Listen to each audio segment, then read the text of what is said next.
the recent research being done up at Salt Lake City, I've learned in the last couple months, they have a basketball-sized device that can teleport and travel, anti-grav, but also they hit a certain resonant frequency and bang, the laboratory filled up with these interdimensional beings that were visible. They were videotaped. I'm trying to get my hand on the videotape from a National Security Agency contact I have, but that's just in the last, since March, April.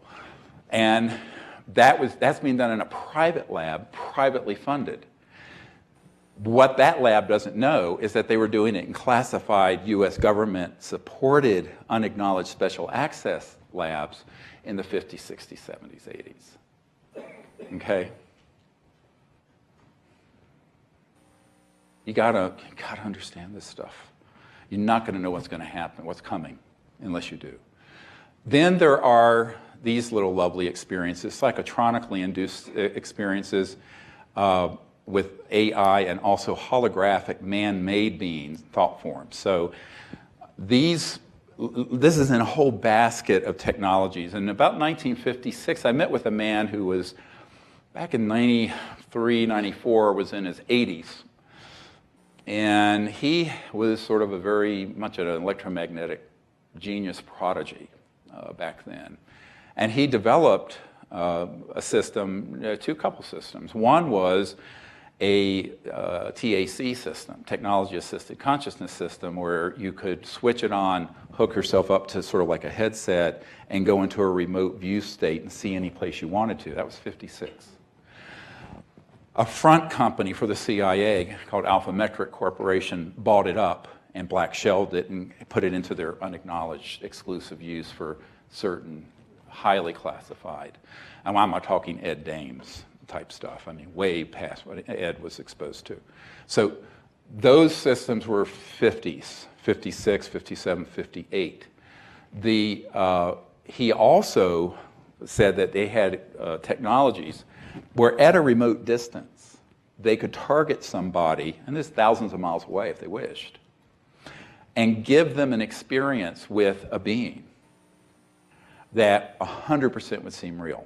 It's almost like electromagnetic LSD or electromagnetic ayahuasca, but controlled by the intelligence community.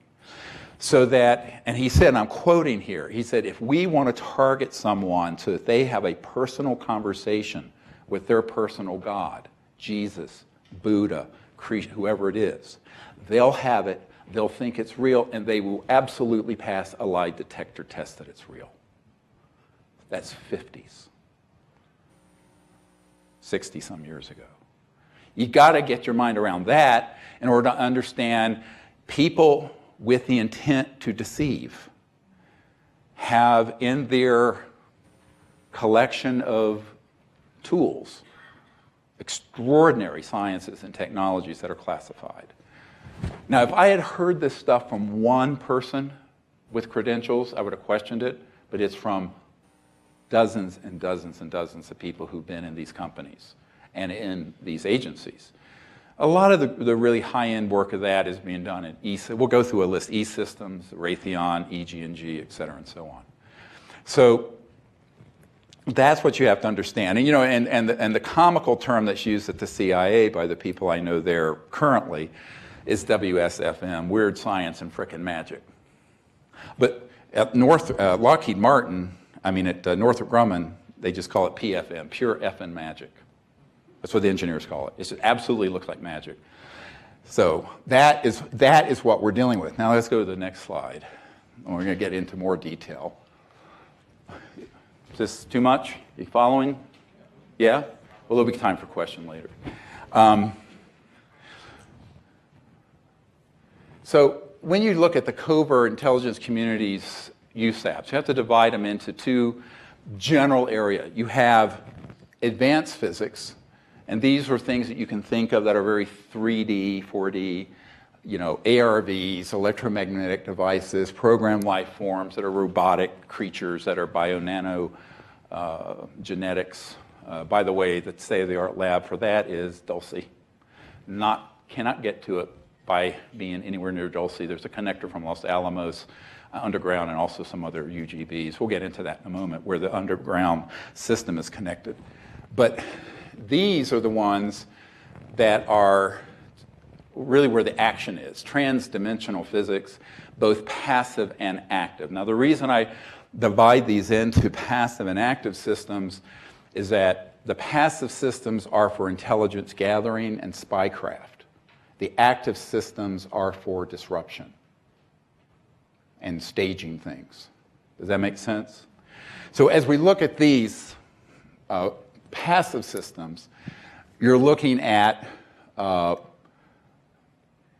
the sort of things that if you were to develop electromagnetic interdimensional spycraft, and it's way past PRISM or the Monroe Institute. When I say way past, way past. PRISM was the Snowden revealed NSA eavesdropping thing. Those are using electromagnetic linear. And these are systems that, as I mentioned, have electromagnetic assisted remote viewing into the conscious realm. And those allow spycraft to take place free of any tap or electromagnetic monitoring of telecommunication, what's called signals intelligence. Not necessary. And this is why everyone who works with me, when they first start working with me, they go, oh, we need to send everything encrypted, and we need this. And I said, don't bother. By the time the thought has left your cerebral cortex, it's been grabbed by these technologies. Now, one of my military advisors for many years was a naval commander, and he, back when the White Oaks Naval Facility was operative, it's closed now in Maryland, he saw a device that was called a white noise space-time electromagnetic extraction system. And what that was is that it was a device that could target anywhere, any volume of space, say the volume in this room, and say the device is there near Bethesda in Maryland. They could target the volume of this room and monitor anything going on now or that happened here last night, 100 years ago, 1,000 years ago, 1,000,000 years ago, 1,000,000,000 years ago. It's called the white noise of space-time. The mystics call it the Akashic record. So encoded within the fabric of space-time is everything that has ever happened is still there as a standing energy waveform that can be extracted by this system. And that was in the 70s, and it had been fully operational long before he got there. Called the white noise space-time extraction. Okay, do you understand what that is? So yeah, so it can target it, but it's actually pulling events and information and intelligence out of the structure of space-time and can target any volume anywhere. So this is why I say, you know, Snowden, I told his lawyers, don't, he made a very big mistake disclosing lame stuff like PRISM and the conventional NSA fiber optic going into Google and Facebook. The big action is this stuff. And that's why anyone who wants to work with me, I say, forget about encryption. Forget about secrecy. Ain't gonna work, because if you had $1 trillion, you couldn't frustrate these systems. Now, and then there are others that have been developed or they're trying to develop, so-called Project Red Light. That's based on studying extraterrestrial communication devices that can also look into the future or get a sense of future events. Those are in development and are less precise, but that's only because all future events are only probabilities. So let me explain what I mean by that. Everything that we think and do at this moment is changing the future. And so if in this point in time you see an event in the future, by the time you've seen it, if you've shared that information, it can change that event. Does this make sense? So now it may have a 95% likelihood, it may have a 99%, it may be a 80%, but it's not going to be 100%. The ones looking in the real time now or backward, like the white noise extraction systems, those are extremely accurate. Okay, so those are all passive systems that, and there are many others, that have been developed since the 50s, 60s, 70s. Certainly by the 60s and 70s, these were all fully operational. Okay, so you're not going to learn this in your physics class or your government class at the college here, but you'll learn it today, and I'm telling you the truth. Now, these are worrisome just because they're very unacknowledged special access project spy systems. These are where my bigger concern is. And these active transdimensional systems deal with the ability to perturb or induce phenomenon from other realms and dimensions. I mentioned that a moment ago, where they could set up an electromagnetic vector into another dimension and cause a phenomenon to take place that would not only fool everyone, but could be very injurious to the Earth. One of these systems, I've been told, recently has been deployed in the past to be set up over certain tectonic fault lines to induce earthquakes and earth changes. And these are actively being deployed. Very dangerous game being played. This is why these events coming are going to be not just natural, but man-made and natural. Keep that in mind as things start unfolding. They're in the hands of some of the worst elements possible, which is why I said 25 years ago the disclosure of this subject and getting these technologies under the control of conscious, ethical people is of the utmost importance to the human future, and it is an existential crisis that it is in the hands of the people it's in. They have had the ability to do teleportation since the 50s, maybe 40s. You've all heard the Philadelphia experiment. It wasn't actually in Philadelphia, it was in Rhode Island, but that was a cover story. But the long story short is the ability to cause an object to switch and fall out of one point in space and appear at another. That has been done fairly recently with particles in physics. It's been reported in mainstream physics journals. But what you need to know is through very high voltage and electromagnetic frequency field systems, it began to be studied and practiced and experimented with in the 40s and 50s. One of our disclosure project witnesses, Fred Threadfell, was up at a base up in Canada that was a classified Air Force facility where they had this big room, and it sounds so prosaic, but they had an ashtray. And the ashtray would be on a box, and it had this electromagnetic field, and it would dematerialize and rematerialize on another part of the base, and they could just teleport it back and forth. An ashtray. That was in 1953. So these sort of sciences, trans-dimensional physics and sciences, have been developed over the last 60, 70 years. At this point in 2018, they're extraordinarily well developed in the classified world, and they can stage pretty much anything they want, which is what they're doing. It also means they can materialize and dematerialize objects. They can weaponize these interdimensional portals, or so-called stargates. Now, this is the thing that is most concerning to me, is that all interstellar extraterrestrial civilization are crossing through these finer dimensions to get here. They're not going through linear solid space-time. But over the last 30, 40 years, they've developed the ability to weaponize, say, a vector or a portal into these other dimensions and then create a weapon system that can target other starcraft, other planetary systems, and what have you. This is very dangerous in the hands of people who have the intention to utilize them. And this is of great concern to all of us. The other are the satellite-based systems. Back in the 70s, I met the man who was a very brilliant electromagnetic engineer, had his own company in the Tampa, St. Pete area, who had developed what he called a neutrino light detector. These are detectors that are placed on satellites that can pick up an ET craft when it's coming out of interdimensional, transdimensional space-time into this dimension, and it leaves a certain signature. And it's not conventional light. It's a neutrino kind of light scatter, but in the shape and form and vector of the spacecraft.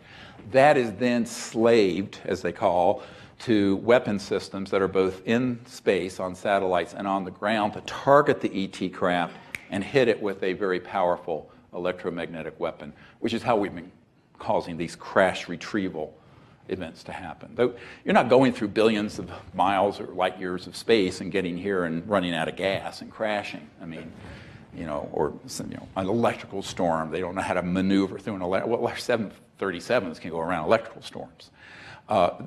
They're being targeted with these weapons that are faster than the speed of light because they are what are called scalar or longitudinal.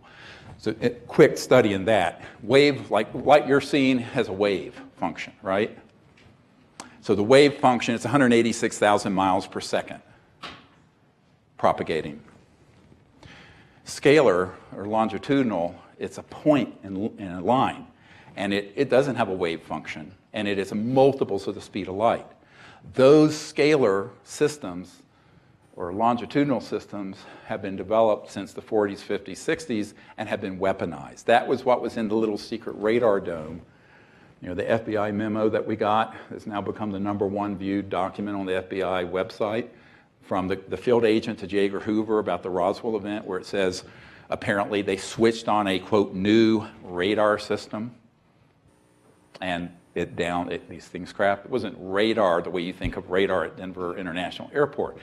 That term radar, just so you know, is a euphemism used in unacknowledged special access projects to denote these sort of specialized pulsed electromagnetic weapon systems. And they call them radar. It's a euphemism. So these have been developed and were deployed in the 70s. There were systems in the 60s that were present in space, but they weren't as accurate because they didn't have these very subtle neutrino light detectors on them. And of course, then you have the land, air, and sea-based systems that aren't in space that have these interdimensional and scalar electromagnetic weapons. A good example would be near Eglin Air Force Base. There's an area of beach there that's classified, and they have these big horseshoe-shaped objects that are connected to satellite tracking systems. And when they have picked up ET craft coming in, they'll switch it on and hit it with the equivalent of something much more powerful than an EMP, electromagnetic pulse, like you'd get from a nuclear weapon, but it's very directional, and it will disable the ET craft, and it'll drop straight out of the sky into the Gulf, and they'll go and retrieve it. I know people who've been on those retrieval teams. What? Yeah. You now understand why the head of the Defense Intelligence Agency, the 3-star general I met with, in the first 10 minutes said, "Dr. Greer, we don't know why you haven't committed suicide yet." That was his first question. Why haven't you? And then there are the mind-conscious interface weapons. These are ones, that get into radionic psychotronic disruptors. Very worrisome, because if you take, the concept of technology interfacing with mind and consciousness, and you were to weaponize it, then you can create a system that not only gathers intelligence, but disrupts people's function or level of consciousness, or can induce, as I mentioned earlier, hallucinogenic abduction states. But also, importantly, can disrupt amity, can disrupt relationships. There was a woman back in 93 or 94 who I met with for about a week, who had worked in one of these corporations. And she says, look, we have devices, and we can turn a dial, target a board meeting in New York City, and have the board come to the decision we want them to come to. Or we can turn the dial the other way. Everyone in the room is fighting with each other, hating each other. Egos come out. And these are very well-developed systems. Sounds like tinfoil hat stuff. And that's what they want you to believe. But those systems have been fully operational also since the 50s and 60s. So this is just sort of a quick overview of the constellation of types of technologies. I think you're getting the gist of this. Everything you've learned is wrong about this subject. Most of it is stagecraft. You have to have this information to go to the next level of what you need to do, and that's to become an interplanetary ambassador to these civilizations. Because I don't think it's going to happen out of the U.S. State Department or the UN anytime soon. And it is very important that you not give any power to this, but you have to be aware of it. And what do I mean by that? The consciousness within us and the central sun of reality, that state of conscious being, that's so much more powerful than these toys. But you have to access that state to frustrate them. It's just being a Shambhala warrior, spirit warrior. You have to understand the power of the consciousness within you. And the conscious mind that you're awake with right now is actually seamlessly integrated to the unbounded infinite mind of the great being at all times, in all places. So you can connect to that, transcend your own ego and individuality and fear and intellect, and connect to that, and that is the ultimate protection. But it's also the ultimate source of guidance, wisdom, discernment.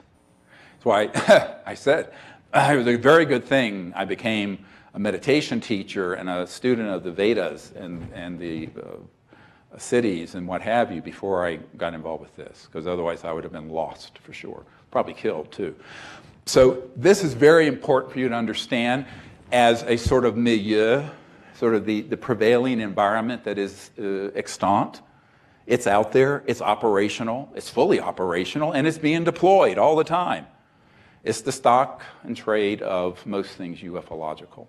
So I think we have to begin to, and I had someone say to me once, "Boy, you're really a skeptic about most." I said, "No, it's not a skepticism, it's about knowledge.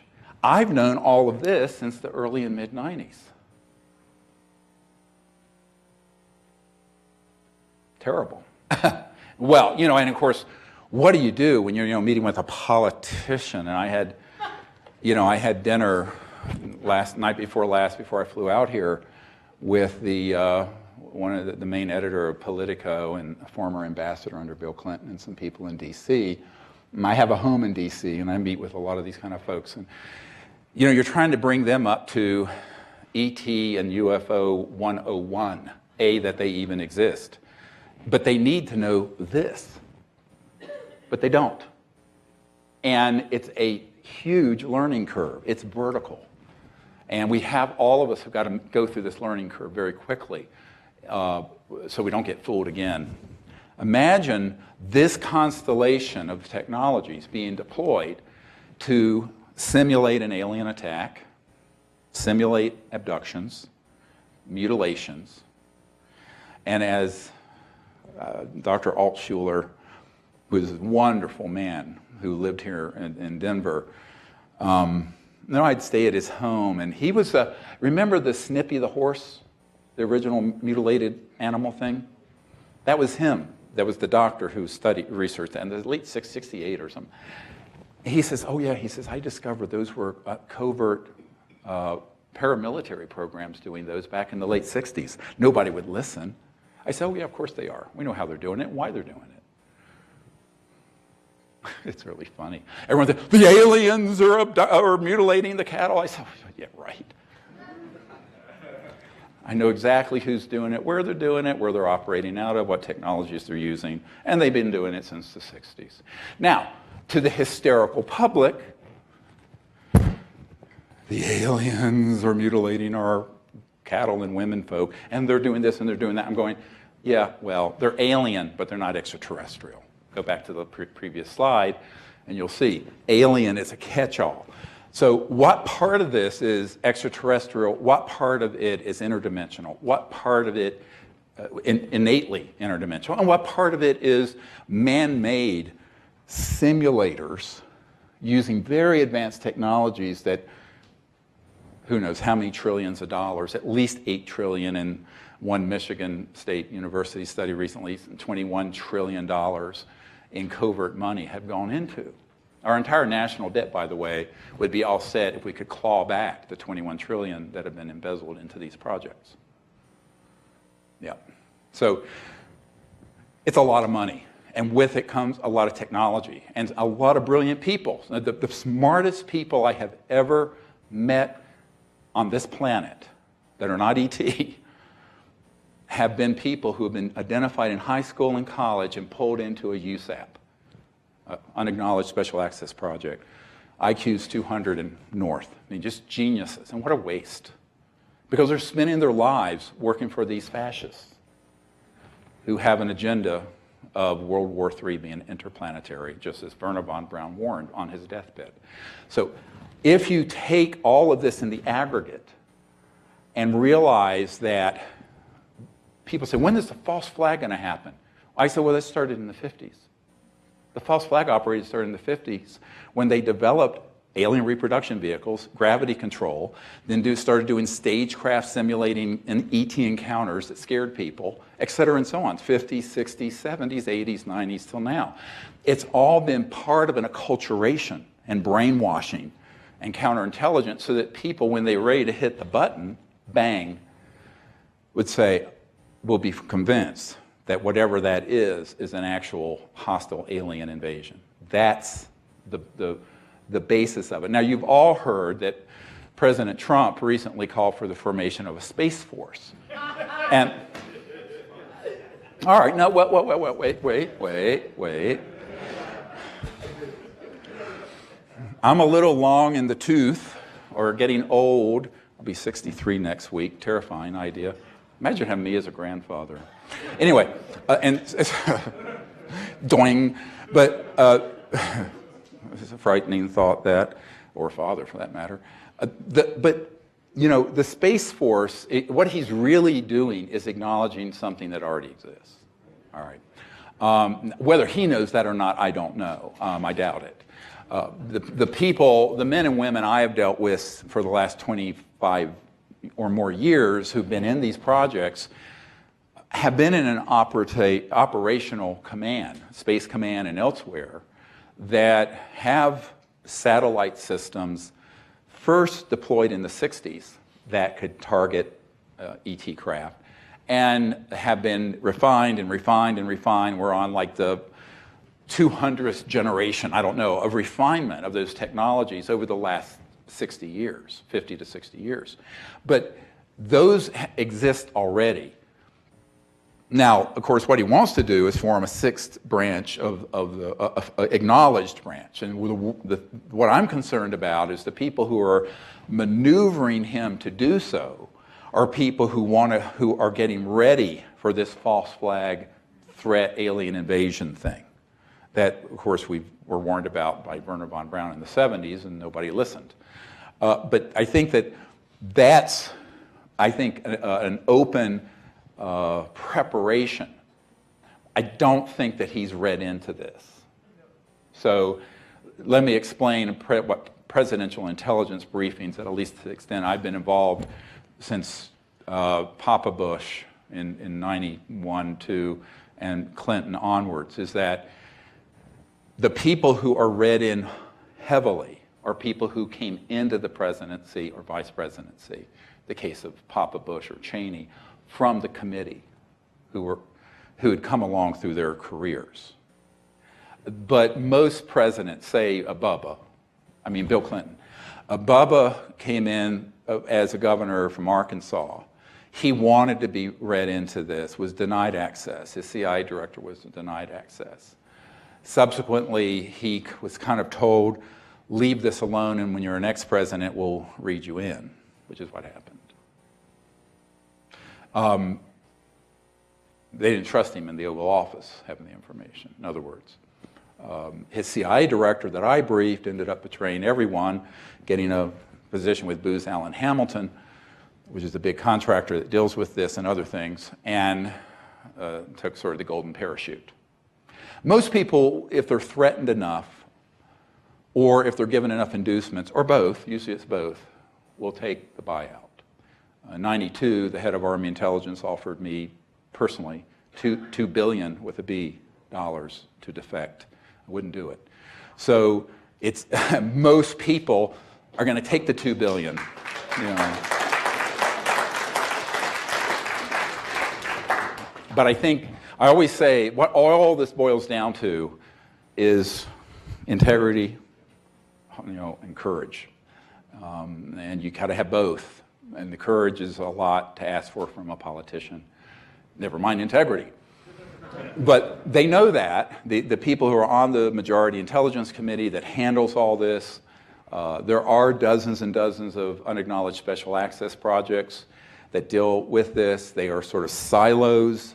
For example, the gentleman who recently came forward, he was given baseline clearance, it's called, across 18 of them.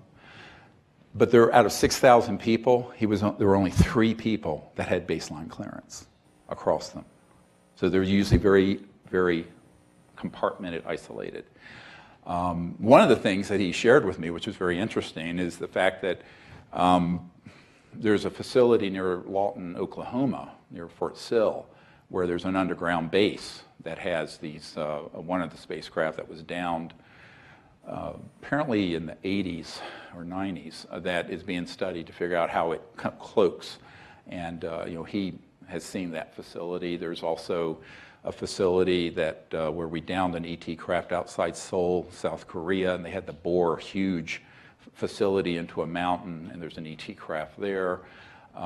There's a facility in Irvine, California that looks like an office park, but you go way underground, and there's a facility where they're studying the extraterrestrial bodies. There's all kinds of facilities and operations, some of which I knew about and some I did not. And what was fascinating to me is that, you know, this man had been in the Army as a career person, retired, and then got rehired as a civilian, and then, and only then, was read into these projects, and he didn't even know what an unacknowledged special access project was. But when he saw this movie, he went, this man knows what he's talking about. So he was pulled into what's called the TMO, Technology Management Office of the Pentagon. Let's go to the next slide. And this is a couple of just sort of, this is by no means comprehensive. I just wanted to give you an idea of where some of these facilities are, and you know, kind of where they're, how they're structured. There's an entire Edwards base and related facilities on the left here, Edwards Air Force Base in the high desert of California. And you have these various, Haystack Butte is a specific place that has an underground facility underneath that, China Lakes.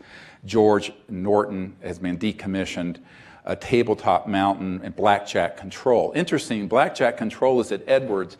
The top secret document that's the National Reconnaissance Office, which is the office that runs all the super secret spy satellites, mentions Blackjack operation, but Blackjack Control, and that's out of Nellis, so-called Area 51, although it's not really called Area 51.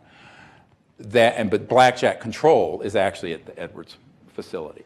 Now, what you need to know is that you can go into an underground connector at Edwards, and I know people who have done this in their jobs, connect to an underground tunneling system and surface at Nellis. All right? So Bing. Bechtel Corporation, I've mentioned, there's a nuclear-powered tunneling device that bores through solid bedrock and glassifies it, and then they put these high-speed electromagnetic transport systems in, so people can go underneath the surface of the Earth at one point and appear at another point in the continental United States. It was sort of honeycombed with a number of these tunnels and underground facilities. One thing to keep in mind, nothing that is mission critical is on the surface of the Earth. It is either underground or in space. If it's above a nuclear blast zone, surface of the Earth, or an asteroid hit level of the surface of the Earth, it is not critical. or if it's critical, it's got a mirror facility underground. That's what the COG is, continuity of government. You know what that is? COG? No. You know, if a nuclear weapon went off and took out the whole government in Washington, there's a continuously running system. It used to be in Mount Weather, and it's near there now. And actually on 9/11, Senator John Warner, who's on this committee of the Majority Intelligence Committee, was taken by intelligence community agents and taken into an underground connector under the Capitol and whisked out to Mount Weather on an underground system on 9/11 because he was a critical asset. I mean, the rest of the senators weren't, but a couple, but the ones who were on the committee. And then you have aerospace facilities that are at Edwards. You have the Northrop's Ant Hill Teton Ranch, McDonnell Douglas Llano plant, Lockheed Martin Hellendale plant, Phillips Lab. These are all facilities where ARVs, so-called alien reproduction vehicle, man-made flying saucers and triangles are made. You all have heard of the Nellis complex. It's called Area 51, but it's actually areas S4, S12. Pahut Mesa and Area 19 are key. Pahut Mesa is a mesa, and underneath is where the state-of-the-art research lab is studying extraterrestrial materials are located, and Groom Lake, the test range out on that Area 51 site. It's really called the Nevada Test Range. In New Mexico, you have Los Alamos National Laboratories. They have a compartmented operation that deals with this, but more importantly, a member of my team for many years was a senior engineer at Los Alamos, and he was in the locker room, and he was hearing some men talk about the fact they had just come back out of Dulce through the underground connector. So Los Alamos has an underground connector system to the Four Corners area. Now, a lot of people have gone there, like UFO hunters, and they go, there's nothing there on the ground. Well, no, there isn't. There's no egress, there's no access, there's no regress. It's all through underground elsewhere. But it's in that area. And that's where a lot of the PLFs are made, programmed life forms, the so-called aliens, the ones that are running around. It's where we grow them, is out there. Which is why they were getting a lot of the raw materials from all the cattle they were mutilating in northern New Mexico. You know this story? Oh, well, we could go on for days. But anyway, so that's the Los Alamos and Dulce complexes. You have Kirkland Air Force Base, of course, has had a historic connection, but Sandia National Lab specifically has studied this issue. And the Phillips Lab facility, Manzano Mountain Weapons Storage Facility is underground, Coyote Canyon Test Site, and then, of course, White Sands is actually a separate New Mexico facility. White Sands is its own facility, quite far away from Kirkland. That was graphic, was a little mistaken there. Go to the next slide, and I'll show you some more. Is this interesting to spy on all these? In Arizona, I've had some people, a couple people, a recent man just contacted us who had worked at that facility. Years ago, a gentleman who had been in the underground facility there had worked in the compartmented operation where there were 9 separate ET spacecraft that over the years had been down, taken there, and then they had an underground morgue for all the ET bodies, all the ETs that we had, of course, killed, and were in storage there. So that Fort Huachuca is actually also an NSA facility in Fort Huachuca, Arizona. It's near Tombstone, ironically. All these dead ETs and craft there. It's also Army Intelligence Headquarters. It's at Fort Huachuca, way out in the desert. And there are others, of course, out in this Cheyenne Mountain. The Colorado Deep Space Network here in Colorado has a significant research. And there's an Air Force base connected underground out further east. I'm blocking on the name. Yeah, Schroeder.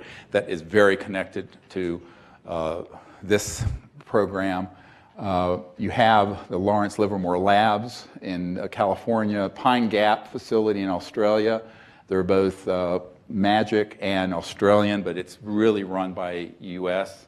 I was at a briefing with 120 world leaders on an island in the Great Barrier Reef about 5 years ago, and this Minister of Defense for Australia was there, and he was very curious because the mistake people make is that, oh, he's the Minister of Defense of Australia, he'd know everything going on in his backyard. And no, he doesn't, because these are unacknowledged special access projects that he was not read into.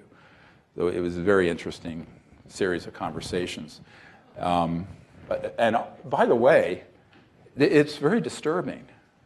I mean, if you're the Minister of Defense or the President or Prime Minister or CIA Director, and you find out that there's this enormous and most important technological and strategic activity in the history of the human race going on that you're not read into, you're pissed off, but you're scared. It's frightening, and it is frightening. Now, the Redstone Arsenal, there's a facility there in Alabama associated with the transdimensional research. I've been in one of the labs there, a SCIF, a Secure Communication Information Facility, SCIF.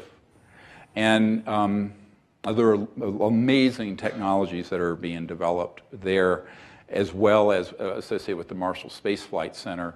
The gentleman who's recently surfaced from the Technology Management Office in the sub-basement of the Pentagon said that he went down the Marshall Space Flight Center in this area and was read into the state-of-the-art killer satellite systems that had been put into space that could, and he used the word, obliterate anything in space. And it's very worrisome. Of course, it violates all kinds of treaties, but these are illegal, unacknowledged special access projects. They don't care what the law is. And then you have the Utah complex, not far from Salt Lake City. It's accessible only by air. Dugway Proving Grounds outside Provo has also classified airspace, and underneath Dugway is, I think, probably the most state-of-the-art facility, more so than so-called Area 51 or Edwards, which are older facilities. It also happens to be where the new NSA data center was built. You see this big gleaming multi-$100 million building above ground, but there's a lot beneath ground. And of course, here you get, just a list of the alphabet soup of agencies involved. Air Force, CIA, DARPA, Defense Intelligence. DARPA is Defense Advanced Research Project Administration, FBI. All branches of the military have various divisions dealing with this. Probably the crown jewel is ONI, Office of Naval Intelligence and Navy. Earth is 2/3 covered with water, yeah? And we have a lot of assets that are underwater and that are doing things under the oceans connected to ET, and also our own underwater UFOs that are man-made that zip around. NASA has a very compartmented division that deals with this, and the National Reconnaissance Office I mentioned before, they are tasked with all the top secret satellites, but the compartment that deals with this issue would also have the killer satellites and ones with the neutrino light detectors and the weapon systems on them.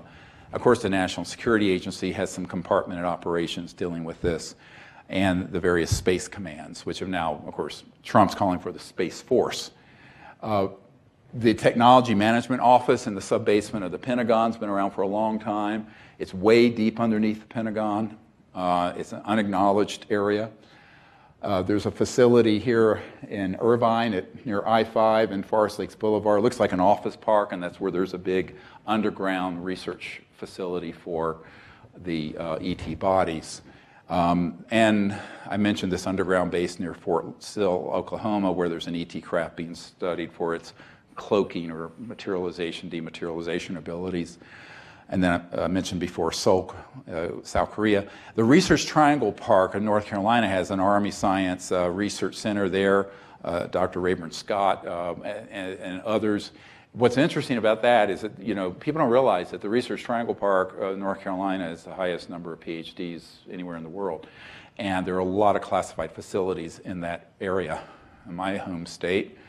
And I mentioned the NRO neutrino lights, and there are many others. So one of the things that I try to, as I go through all of that, and you get your minds around it, is is to understand that it's decentralized, it's compartmented, but it's also very scattered into different fiefdoms. So you have a naval fiefdom, and you have an Air Force fiefdom, you have a CIA, and they don't always get along at all right? And then you have, let's go to the next slide, the corporate fiefdoms, sort of feudal warlords. And this is where you get into, of course, a whole lot of companies that you've heard of, some you may not have. BAE Systems, this is British, but they are very involved. BDM Corporation, Bechtel does a lot of the underground basin contracting for these facilities, construction. I actually have met Stephen Bechtel years ago. Booz Allen Hamilton, that's who the contractor was that Snowden worked for, that, you know, but, and then CIA Director Woolsey that I had briefed ended up becoming counsel for, but they are very involved in the ET research area. Boeing has a compartmented operation. EG&G, which has a plant on the edge of the Nellis Range.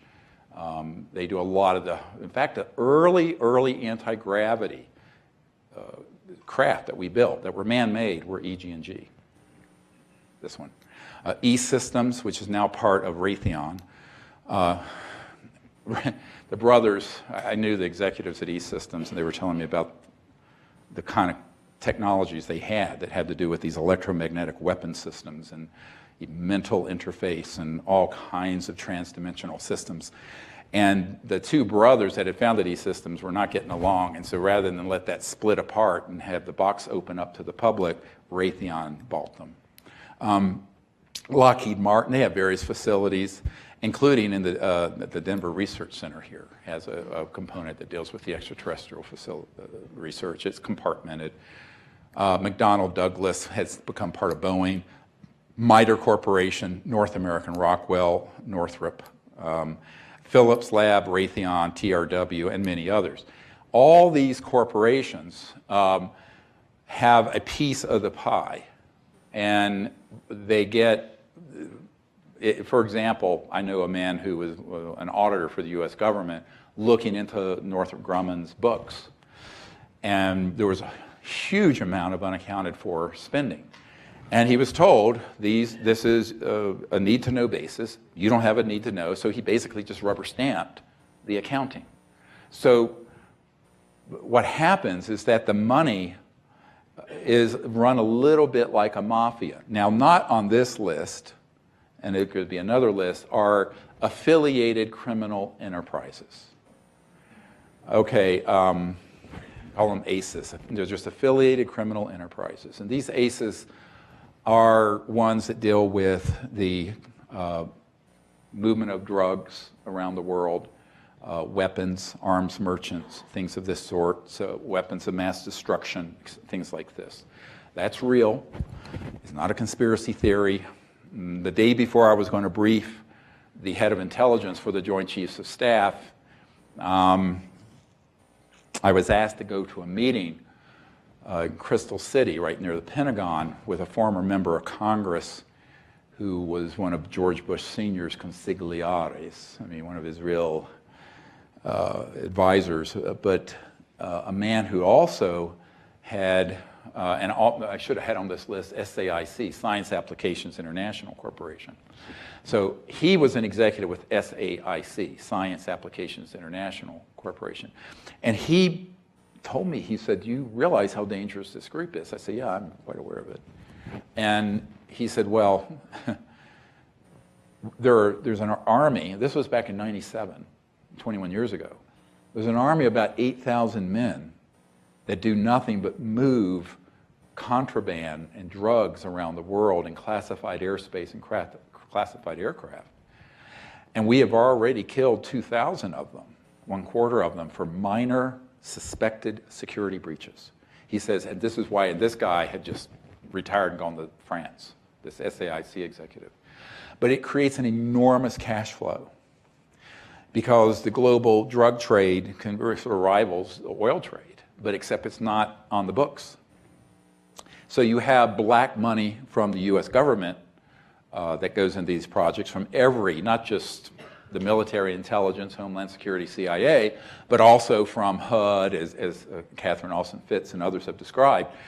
But you also then have these ACEs, these affiliated criminal enterprises that are tied into these unacknowledged special access projects that create not only operational nexus with gangs and what have you, but also an enormous amount of revenue and income. Extremely dangerous. So he asked me, he said, aren't you concerned? I said, well, yes, I know about this already, and I know an investigator who had uncovered there in California, there was a Marine officer who had spotted at like 3 or 4 in the morning one of these covert flights coming into a base, and unfortunately saw that they were unloading large amounts of drugs, and he reported it and ended up being killed, made to look like a suicide. But I said, this was, I know this goes on and has been going on for decades, but it creates an enormous amount of untraceable black money, black budget money. So those are even more shadowy than these outfits.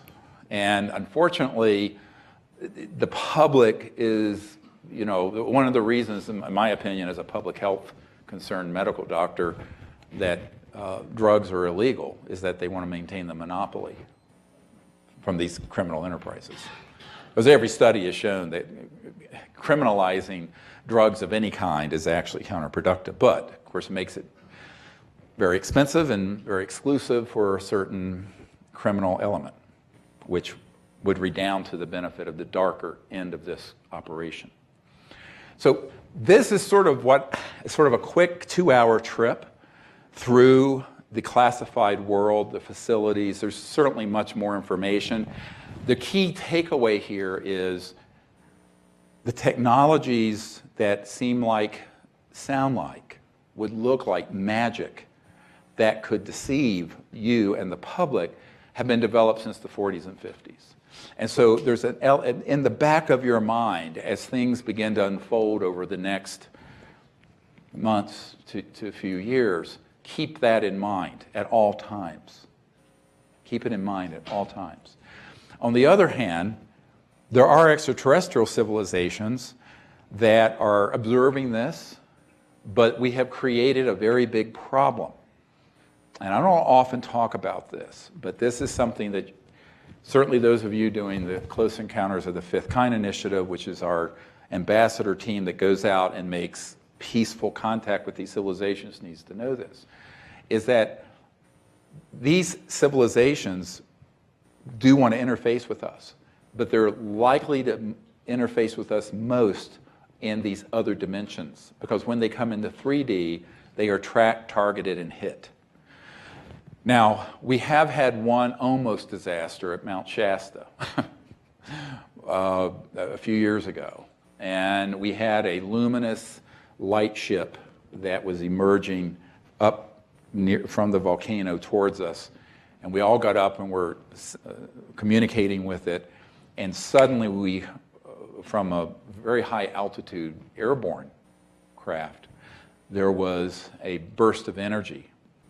Just before that, the ET craft dematerialized, but this energy crashed into the woods about 200 yards in front of us, ripping down all the trees, limbs, and you could hear it, and then it went into the earth, 15 seconds, shaking the earth. I was expecting to see a mushroom cloud. Nothing. It was a directional, scalar electromagnetic weapon. But so one of the things that has become a problem is that we're doing this as people wanting to move the planet forward into an era of universal peace and enlightenment, but within the context of all this rubbish. So let's call it the theater of operation. Earth is an armed camp. And so we have to do it with that in our mind. It doesn't stop us. And it most certainly doesn't stop these very advanced ET civilizations from interacting with us, because they can come in a trans-dimensional form and then materialize briefly and then dematerialize and then communicate with us for hours while we're sitting out in the desert Happens all the time. Every single week we go out anywhere. Amazing, but it ain't what you think. It's very advanced consciousness and also physics going on. And we'll have electromagnetic devices out there that we start, and we have cameras.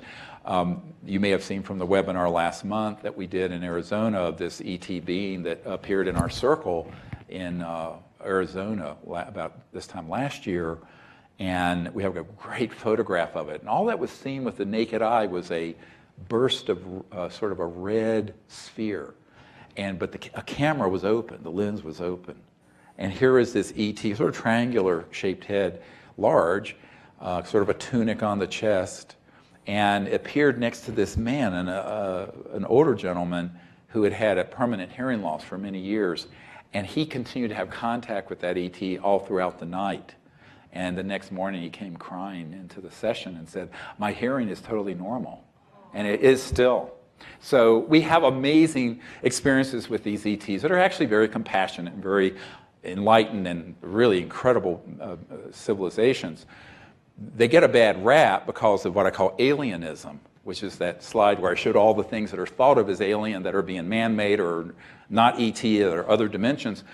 But I tell people, if you enter into this state of consciousness, a deep meditative state, and connect to the great consciousness, the cosmic mind, there is such protection there, and there's such clarity there.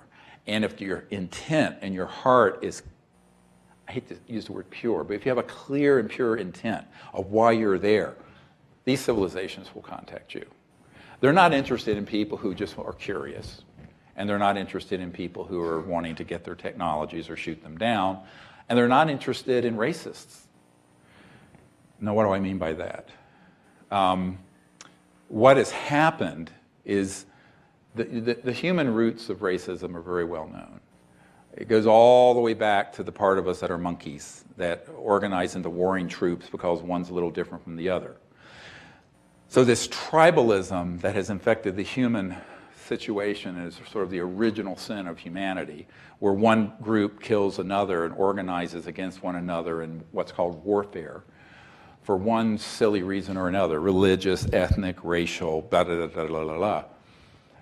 This is now being deliberately exploited by the intelligence community through their technologies into what I call alienism, the new racism.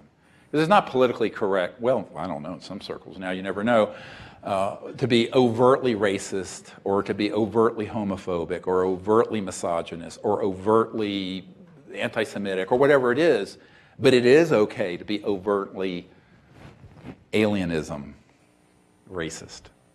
And so the interplanetary racism is what they're developing to replace the planetary racism and tribalism. And that's being done very, very well, very carefully through the UFO community, through the New Age community, through the media, through books, through movies, through what have you, and through their stagecraft.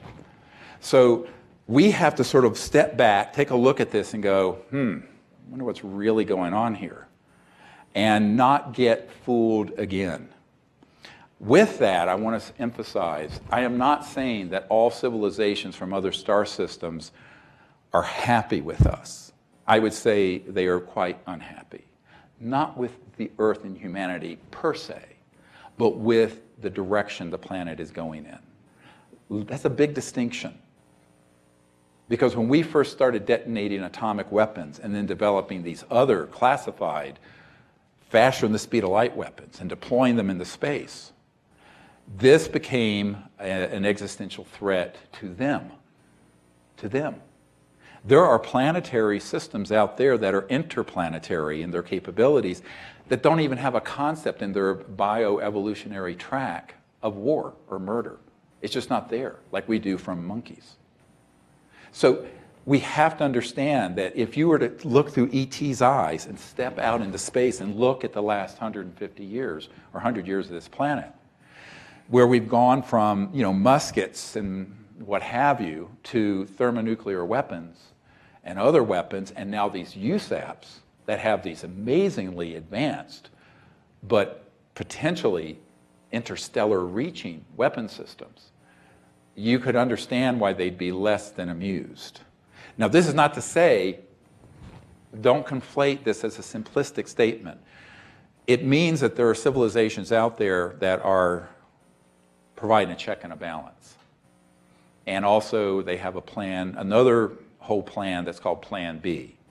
And that is in the event that we cannot get this planet under control and moving on to a level 1 civilization, as Michikaku calls, a peaceful civilization that's not destroying its biosphere, that could be universally at peace on Earth and peace in space, then, and things fall apart here, then there would be the mission to planet Earth to help put it back together. So that's an active program, because it isn't known yet how this is going to play out. It's up to you and me, all of us on planet Earth. They're not going to do it for us. No way. This is in the hands of we, the people. Don't look to the president or the government or the UN. Look to yourselves and your communities of what you can do to create universal peace, make contact with these civilizations, educate each other, and do not a breakaway civilization, but an advanced new civilization that can emerge out of the nonsense of the current culture. That's what we have to see and create. All right, thank you very much. Let's take about a 15-minute break, and then we'll come back with some Q&A.